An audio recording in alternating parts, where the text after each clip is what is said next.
What is going on, guys? It is Daniel Wright, and you're here listening to another episode of Paving the Way.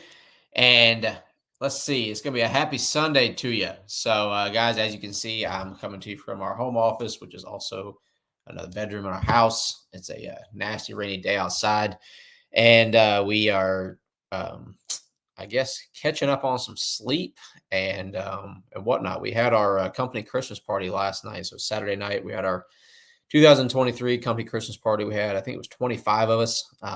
Had an absolute fantastic time. It's something we look forward to every year.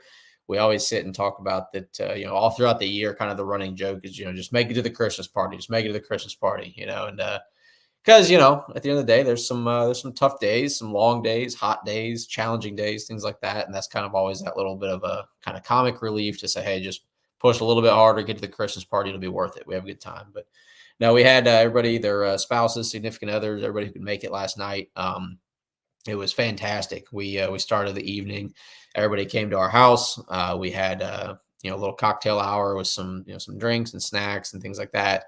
We did our annual awards. So we give out awards for MVP award, which is voted on by the company. So everybody in the company votes for the MVP for the year. We also have our core values award, which that's a selected award of an individual who more or less just demonstrates our core values kind of the most consistently day in and day out. So, and then we also we added one this year to the most training hours. So whoever had the most documented training hours for the year, because one of our core values is always learning. So we really want to make sure that we emphasize the importance of making sure that people are continuing to learn, continuing to train and better themselves personally and professionally. So that was a lot of fun. Then we had a bus come pick us up from the house, take us downtown Charlotte to a place called Deluxe Fun Dining.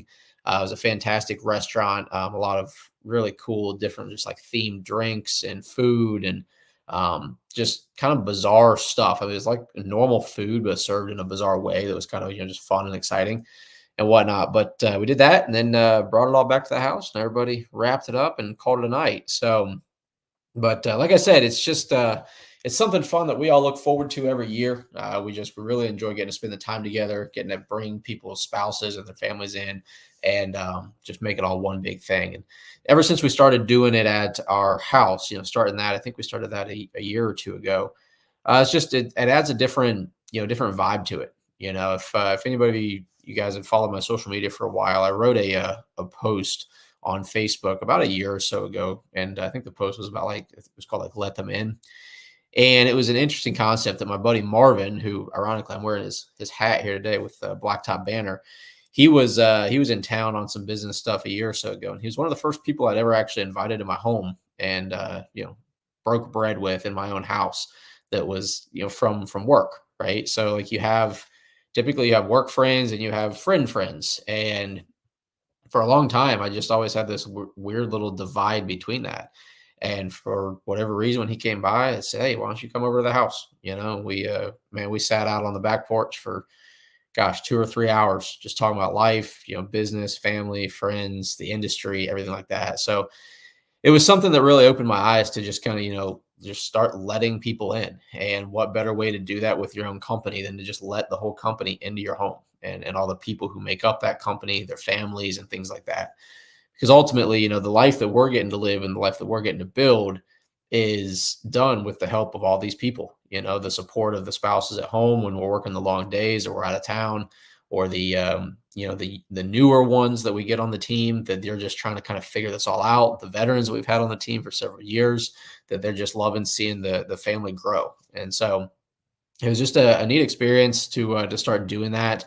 It was kind of weird at first. I'm not going to lie to you, but it was something that I'm super glad that we started doing because it's something that everybody's come to love. So, but anyways, on to the topic today called "Do the Boring Work." Right. So anybody who is listening to this, and if you are involved in personal development, your fitness development, business development, things like that, I'm sure you've heard this saying. In fact, a guy that I listen to a lot of his content, a lot of his information, Alex Hormozy, he talks a lot about this, that oftentimes the most successful people are the ones who are willing to do the boring work. And I'd be lying to you guys right now if I said that doing the boring work is something I absolutely hate doing. Um, I would rather go out and get nasty, dirty, hot, and sweaty on a parking lot all day long, 12, 14 hours a day in the worst heat you can imagine, than sitting in front of a computer doing the boring work. And ironically enough, as I'm sitting here on the Sunday afternoon, I was sitting here thinking, doing some boring work. It's a nasty, rainy day outside. We've got a lot of stuff coming. We got a new person starting after the 1st of January that we're building out this whole onboarding portal for them, things like that. And we're just trying to really get in the work now. And it is extremely boring.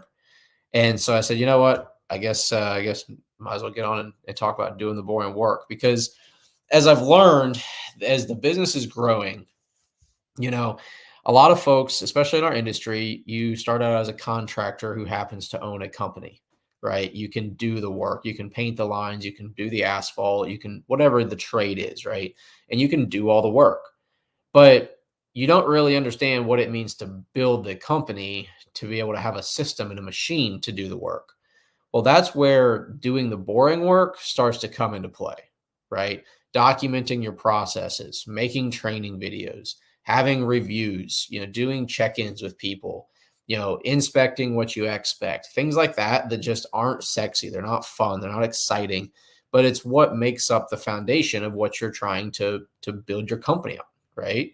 So by doing that boring work, you're laying the foundation of the company. You're putting in the to-dos, you're building out the processes, the systems, everything like that. That's just, again, like I said, not to repeat myself, but it's not fun. It's not exciting. In fact, you'd rather do anything but the boring work. So they're just really important things, though, that you start putting into place, and you realize that the more of that you do and the more pieces of the puzzle you put in place, the more smooth things tend to run, whether it's operationally, from a sales standpoint, administratively, financially, whatever it is. So when you start getting into all of that, you start building in the tasks, the to-dos, the systems, the products, or the processes, things like that, then you start getting way more efficient and productive, right? So it's kind of one of those things that a lot of people say, hey, you have to kind of slow down to speed up. Well, doing the boring work is the slowing down part, and it's putting all those systems and processes in place. So that way you can exponentially speed up, right? You can expedite that process. You can speed up that process when you start getting team members in place in this machine, in this system that you're building. It can speed that whole thing up. So doing that boring work, right? Like actually, like what I'm doing today is literally setting out all of the specific items that a new salesperson would have to be doing at our company, down to literally like how to make a certain estimate for each type of scope of work, and having a checkoff for that. And then so we're building out all of the checkoffs for what has to be done there. And then we're going to build out training videos to correlate with each of those checkoffs to make sure that there's, a library full of information. That way they can, get these items checked off. So we're having to slow down right now, right? Like I'm taking time out of my day where there's other things that I could and probably should be doing, to be getting things wrapped up before the end of the year, this or that. But this is where we're slowing down to speed up. So that way, when this individual comes on come January, that he can hit the ground running and he can know exactly what's going to be expected of him. He can know where to find all the materials to get the knowledge and the information, the training that he needs to be successful at it. And so it just really creates more efficiency and productivity in the whole process of the company. So as you continue to build that out, as you continue to expedite the learning process and the learning curve of new people coming on board, because you took the time to, do the boring work, right? Like write out all the tasks or whatever it may be, then that's just going to do nothing but help increase your customer experience. Because if they start getting more of a consistent experience day in and day out, regardless of who they talk to, who they work with, who shows up on their job site, whatever it may be, then it's going to just create a better experience. We've all had that time where we go to, any sort of a chain restaurant. We use McDonald's for an example. You can go to one McDonald's sometimes and you can order the same, double cheeseburger, chicken sandwich, and Happy Meal. And it's great, for whatever it is. If you like McDonald's, it's great. It's all how you ordered it. And you go to another McDonald's and all of a sudden, it's all messed up, right? On your double cheeseburger, they only put one piece of cheese instead of two. And the Happy Meal, they don't put a toy in it or what. So somebody obviously wasn't following a system. They weren't following the process, Now, Obviously, there's going to be human error. It's not going to be a foolproof system. But if you took the time to lay out that this is exactly how we make the cheeseburger, this is exactly how we put the Happy Meal together, none of that stuff is fun. None of it's exciting, right? Building out that process, but it's what's needed to create a great experience. So that, like I said, no matter who they talk to on the phone, who shows up on the job site, who does their proposal, whatever it may be, it's all the same experience. And the more sane that experience can be for the client, the better that experience is going to be for the client. So, the last thing to kind of wrap this up as far as like why the boring work that I'm learning, why it's important, is because it really helps to just improve the learning for the entire company, and then as a whole it creates a better morale and culture for the company, because having all of those foundational pieces in place, that when people come in and they know how to be onboarded for your company, they know how to be taught how to do their job and their expectations and things like that, it's going to just create that expedited learning curve. So that way they can get up to speed faster. They can start participating in everything faster. They can be more of a value to the team and feel more, satisfied and fulfilled themselves faster. So it's just going to expedite that learning process. And then it just ultimately, the byproduct of that is the whole team culture is going to be better, because they know, the people who are there, the veterans, know that when we onboard somebody, that because we've put in all the boring work, we've made the training videos, we've put in the to-dos, we've made out the written explanations, the pictures, the Loom videos that show people how to do stuff on the computer, everything like that, because they know that when someone's coming in, a new person's coming in, and they're going to be handed this playbook of how to succeed, that they're going to become more valuable to the team faster. We can all relate to it, that whenever we had, new people come on board at places we've worked in the past, and we know there's really not like much of a formal training program or a platform for them to learn from. And we're kind of like, okay, here we go again. We got a new guy coming on, a new girl coming on, and we got to try to kind of figure out how to teach them. One of the big things is like, a lot of people don't know what they don't know, but they don't really have a process to follow to figure out what they need to know. So, building out this whole thing of making sure that like they have specific checklists, whether it's the different softwares that we use, the different tasks that we complete, whatever it may be, that there's certain key points in there that you need to know by certain dates of employment. We have a 30, 60, 90-day program. So by 30 days, you should be here with this stuff. By 60 days, you should be here with this stuff. And 90 days, you should be here with this. After 90 days, you should, I don't want to say, by definition, be an expert, but you should be able to self-perform all of these things that we're putting in here. And so we do that so that way people can benchmark their progress. We can see where they're at with it and make sure that everyone is best set up for success. So that having that whole process in place by starting with the boring work creates better team morale and culture, because we all just know what to expect. We know that we can get people up to speed faster. We know that if there's times we have to cut people, we can cut them faster, and we don't have an anchor dragging along. We don't have a parachute, attached to the company.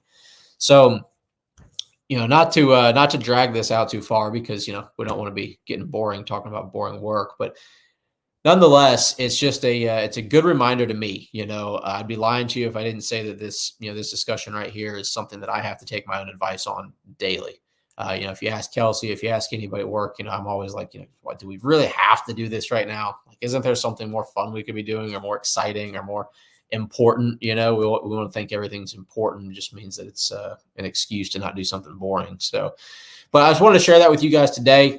This time of year, it's everybody talks about, the end of the year, how people kind of put it on cruise control and, just kind of coast into the new year. And in my opinion, this is when the biggest separation can happen. If you're involved in the personal development space at all, business development space, you see people refer to this time of year as separation season. That while everybody's got it on cruise control, we've still got our foot through the floor, and we're rocking and rolling with it. So that's why I'm sitting here on a Sunday afternoon, just trying to get some of this stuff knocked out. Don't get me wrong, I'm still going to make sure I enjoy a nice rainy afternoon at the house, but just trying to be productive while we can, and use the time that we've been blessed with. So, guys, I hope you are enjoying your weekend. I hope you are looking forward to a good week ahead, and I plan on seeing you guys on Wednesday. I appreciate you guys. Let me know if you need anything.